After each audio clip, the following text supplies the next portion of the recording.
اهلا بكل محتاسة في سلسلة جديدة من اخرجكم فين بقى.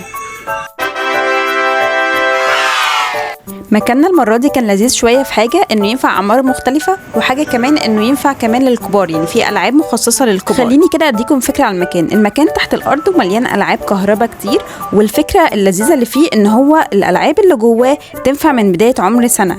كل الالعاب الموجوده في المكان ده متاحه عن طريق كارت بيتشحن بمبلغ معين. الكارت ده فيه عليه اوفرز سواء من مكان نفسه او من عن طريق وفرها، بيديلك اتاحه عدد من البوينتس بسعر اقل. من اكتر الحاجات بقى المميزه في المكان ده هو حديقه الحيوان الافتراضيه اللي هم عاملينها بالماكيتات واصوات حقيقيه ومجسمات باحجام كبيره. بصراحة كانت تجربة ممتعة وجميلة، وكمان التصوير كان فيها حلو قوي، بس الأطفال لو صغيرين شوية ممكن يخافوا منها.